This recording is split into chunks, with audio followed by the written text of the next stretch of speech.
السلام عليكم ورحمة الله وبركاته. مرحبا اهلا وسهلا بكم. د عربي زده کړې آنلاین مرکز دویم درس ته ښه راغلاست.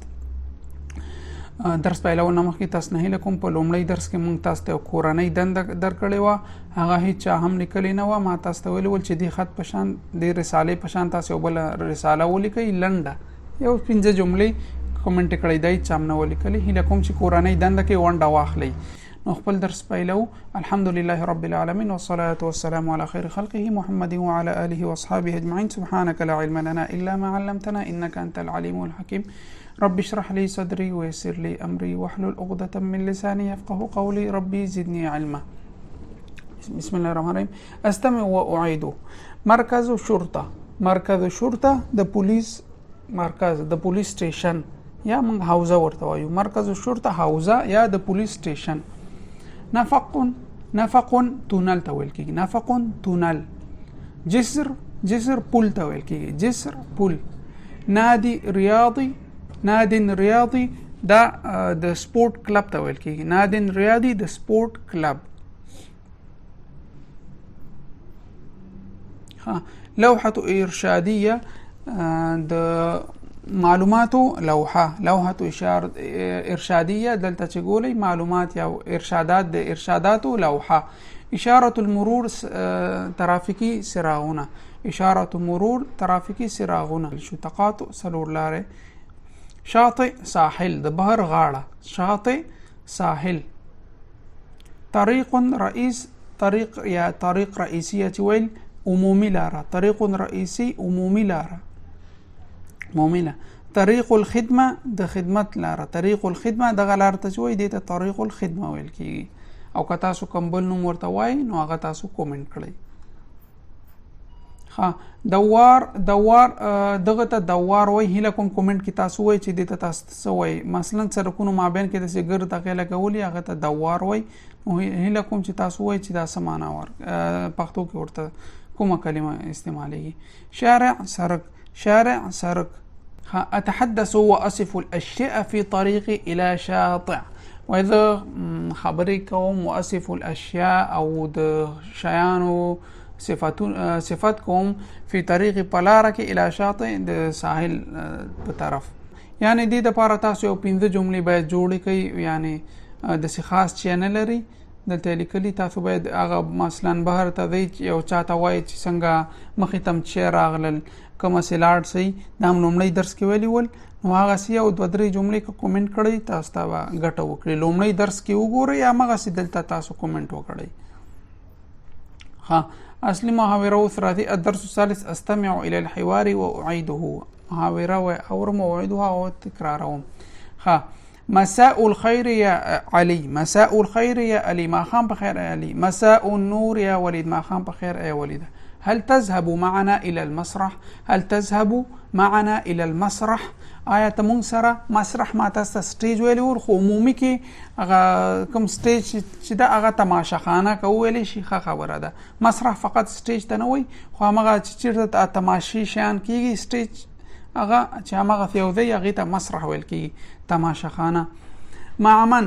آیا ته مونږ سره هغه تماشا خانه ته ځي.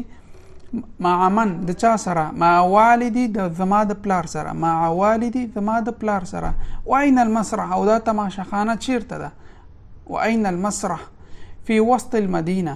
په مابین د ښار کې ده. في وسط المدينه په مابین د ښار کې ده.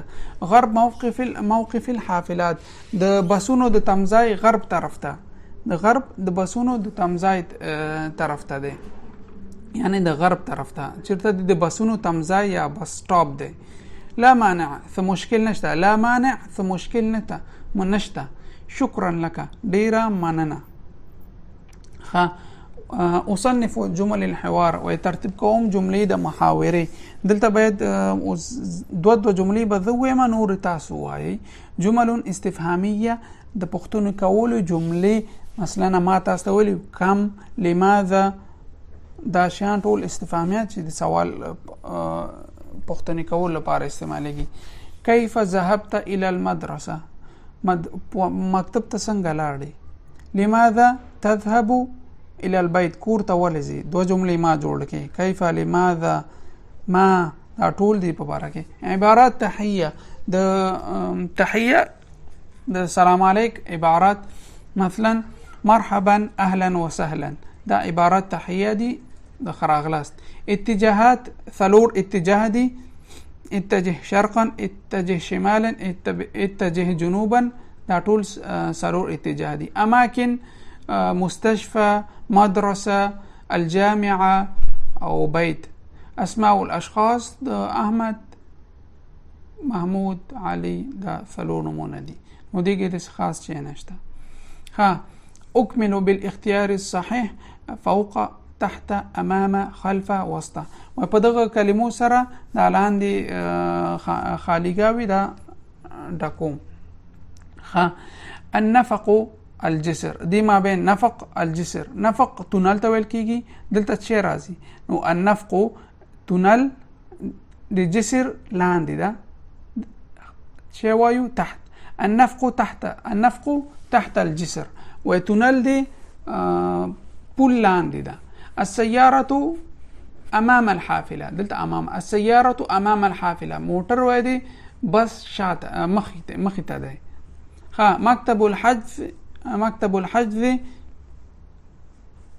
وراء یا دلته خلف ويو، خلف وراء مشاته خلف ويو. مكتب الحذف خلف الصيدليه. مكتب الحذف دا د نوبتونه چې ورکي. مكتب الحذف د ریزرویشن انګلیش کې ورته وي. د نوبتونو مکتب یا مرکز د دواخانه شاته دی. المسبح وسط الحديقه. مسبح د لمبلو ځای دا د مابین د پارک کې دی. حدیقه پارک یا باغ. الجسر او پول چې دی فوق النفق د تونل په سر دی. نو دلته دا شپږ کلمې وي، دا باید تاسو وکړئ خو بس دا ما درته وویلې. فوق، تحت، امام، خلف. فوق پاس، تحت لاندې، امام مخامخ، خلف شاته، وسط مابین.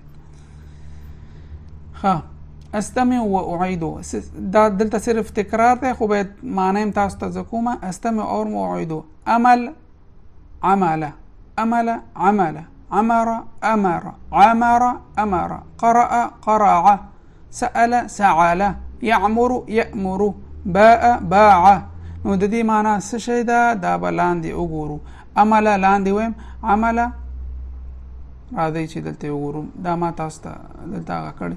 عمل د یو څه شي د پیښېدو یا رښتیا کولو لپاره غوښتنه چې کوي. د دې معناګانې ډېرې دي د داسې لغتونو.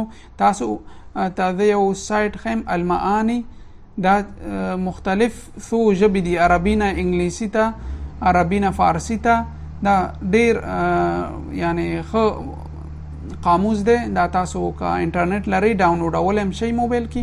دې کې تاسو ډېرې معناګانې دي. اوس ما څو لنډې معناګانې درته راخیستې. عمله هیله یې وکړه په دې معنا هم دی. او چاته د امید دلیل ښودل دې ته هم وایي. بل عمره، عمره سکنه، کان مسکونا پکې اوسېدل. عمره کان پکې اوسېدل، کان مسکونا. بل قرع دقه، طرق خبط وهل، طرق الباب دروازه وهله، قرع. سعل ټوخی وکړ، سعل ټوخی وکړ. يعمر بوساتي والملتين، يعمر والملتين دا قرآن کریم لفظ ده. وبيساتي یا وساتي بيه. باء دا فعل ده. رجع باء بالحق او بذنب. هغه په حقیقت یا ګناه اعتراف وکړل. نو دا اوسو لغتونه ول چې دې درس کې منګول ویلي دا څه شو. نو عمر امر امر یې وکړل. دا بعد قرأ ولوسته د قرأ معنا منګ وکړه. سأل سوال وکړل، د سأل جواب منګ ویلي. يأمر امر یې وکړل، د يأمر معنا منګ ویلي. باء باع يبيع خرڅ. نو درس زیات شو، خپل درس هم دلته بس کوو. تر کاسه پختابي هیله کوم کومنټ وکړئ. هیله کوم چې درس لایک شیر کومنټ حتمان وکړئ او یوټیوب کې هم لایک کومنټ کوئ. نو تر بل درس پورې تاسو په الله سپارم. والسلام علیکم ورحمت الله وبرکاته.